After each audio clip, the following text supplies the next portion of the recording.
నిన్న ప్రమాణ స్వీకారం చేసిరు. ప్రమాణ స్వీకారం చేసిన తర్వాత ఒక వార్త చదివిన, ఇక్కడ బడుగులకు పెద్దపీట 24 మంది మంత్రులు ఉంటే బడుగులకు పెద్దపీట ఎంతమందికి? మళ్ళీ వీళ్ళు జగన్తో పోల్చిరు. జగన్ తక్కువ ఇచ్చిండు కాబట్టి జనాలు ఓడిచ్చిరు, అది వేరు విషయము.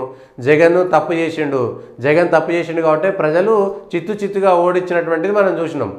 కానీ బడుగులకు పెద్దపీట అంటే ఎంత? 24 మంది మంత్రుల్లో 8 మందికి బీసీలే అట.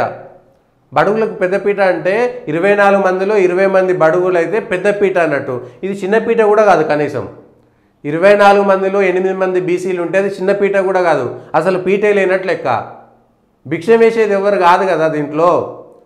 నువ్వు చంద్రబాబు నాయుడు ముఖ్యమంత్రి, ఆయన సామాజిక వర్గానికి 4 మంత్రివర్గాలు, నలుగురికి మంత్రులు పదవులు ఇచ్చుకొని మళ్ళా బీసీలకు పెద్దపీట ఎక్కడేసిండు? ఇక్కడ కమ్మ, కాపు, రెడ్డి 3, ఈ ముగ్గురు, రెడ్డి 3, కాపు 4, కమ్మ 4, ఇవి 8, 3. ఇక్కడనే 11 వీళ్ళకే పోతే, అంటే 8 మంది పోతే 16 మంది నాన్ బీసీలు అన్నట్టు లెక్క.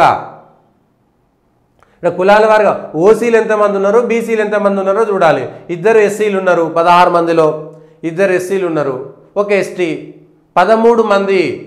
24లో 13 మంది ఓసీలే ఉంటే బీసీలకు పెద్దపీట ఎట్లయితుంది?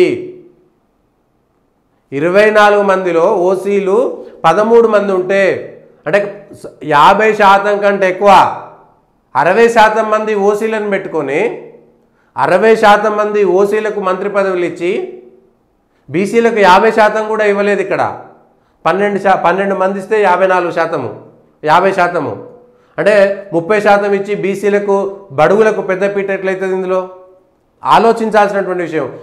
ఆయన కాబట్టి అదన్నా ఇచ్చిండు అనేటువంటి మాట మాట్లాడితే మనం చేసేది ఏం లేదు అక్కడ. కానీ బడుగులకు పెద్దపీట ఇవ్వలేదు. తన కులానికి మన జగన్మోహన్ రెడ్డి ఉంటే ఆయన కులానికి 5 మంత్రి పదవులు ఇచ్చుకున్నాడు. ఇక్కడ ఈయన పేరేం పేరు? చంద్రశేఖరరావు. కేసీఆర్ ఆయన కులానికి 4 మంత్రి పదవులు ఇచ్చుకున్నాడు. ఆయన అయితే ఆయన కొడుక్కి, అల్లుడికి ఆయన మంత్రి పదవి, అటు ఎర్రబెల్లి దయాకర్ రావు, ఆయన ఇంకొక ఆయన ఎవరో, ఆయన కులానికే 4 ఇచ్చుకున్నాడు. అంతకుముందు జూపల్లి కృష్ణారావు. ఏది 1% లేనటువంటి వాళ్ళు. వీళ్ళు కూడా అంతే. ఇప్పుడు రెడ్డిలకు 3 ఇచ్చి, కాపులకు 4 ఇచ్చి, కమ్మలకు జనాభా దామాషా లెక్కల ప్రకారం సరే. ఇందులో ఇదో విచిత్రమైనటువంటిది. కాపులు 2 జిల్లాల బీసీలు, 2 జిల్లాల ఓసీలు, 2 జిల్లాల అటు ఇటు కానోళ్ళు వీళ్ళంతా. అదొక విచిత్రమైనటువంటి కమ్యూనిటీ. ఇప్పుడు దీన్ని ఎండ్ల లెక్క పెట్టాలనే తెలియదు.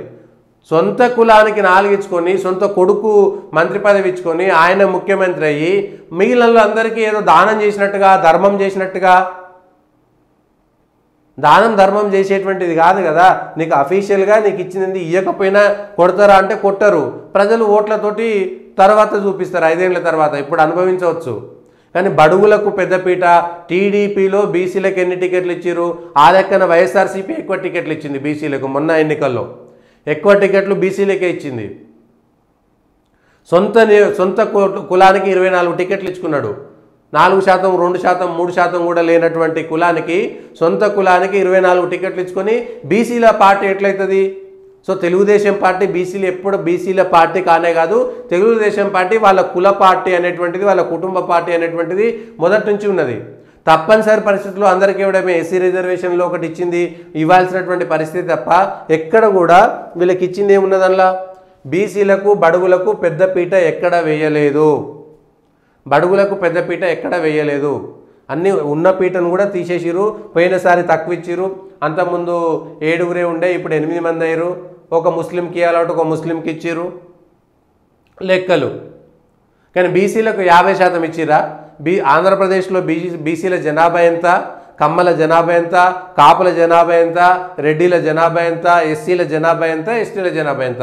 పోనీ అట్లా చూసుకుంటే వాళ్ళ జనాభా ఎంత? జనాభా లెక్కల ప్రకారం ఎంత ఇవ్వాలి? ఏ కులం వాళ్ళు ఎంతమంది ఉన్నారు? కులాల వారిగా లెక్కలు తీసుకుంటే ఓసీలందరినీ కలిపి ఒకటేస్తారా? కులాల వారిగా లెక్కలేస్తారా? ఓసీలందరూ కలిపి లెక్కేస్తే 13 మంది. 13 మంది ఓసీలే ఉన్నారు అక్కడ. 2 ఎస్సీలు, ఒక ఎస్టీ, 3. మిగిలినటువంటిది ఒక ముస్లింకి ఇచ్చారు. సో బీసీలకు పెద్ద పీట లేదు, ఉన్న పీట కూడా పెద్దగా లేదు, ఉన్నపీట కూడా లేదు. సో తెలుగుదేశం పార్టీ ఏదో బీసీల పార్టీ, బీసీలకు ఎక్కువ ఇచ్చింది, ఏదో బీసీలకు రిజర్వేషన్లు ఇచ్చింది, ఇవన్నీ చెప్తారు. కానీ మొత్తం అది తెలుగుదేశం పార్టీ కేవలం వాళ్ళ కుటుంబ పార్టీ మాత్రమే అనేటువంటిది ప్రత్యక్షంగా మరొకసారి రుజువైంది. నిజంగా త్యాగం చేసి ఉంటే లోకేష్కు మంత్రి పదవి ఇవ్వకూడదు, లోకేష్కి మంత్రి పదవి ఇవ్వకూడదు. కానీ ఎందుకు ఇచ్చారు? పోనీ లోకేష్కి మంత్రి పదవి ఇస్తే మిగిలిన తన సొంత కులానికి ఇంకో 4 మంత్రి పదవులు ఎందుకు ఇచ్చుకున్నారు? ఇంకొక 3 వాళ్ళకు కూడా ఇవ్వకుండాల్సింది కదా. సో ఇవన్నీ పైకి చెప్పేటువంటి అన్నీ కూడా ఒక అంశాలు, లోపల జరిగేటువంటివి కూడా ఇంకొక అంశాలు అనేటువంటిది. గతంలో జగన్ ప్రభుత్వంలో కూడా తన రెడ్డి సామాజిక వర్గానికి ఎక్కువ టికెట్లు, ఎక్కువ మంత్రి పదవులు ఇచ్చుకున్నాడు. కేసీఆర్ ఆయన సామాజిక వర్గానికి ఇచ్చుకున్నాడు. చంద్రబాబు నాయుడు ఆయన సామాజిక వర్గానికి మాత్రమే ఇచ్చుకున్నారనేటువంటిది ముమ్మాటికి నిజమైనటువంటిది.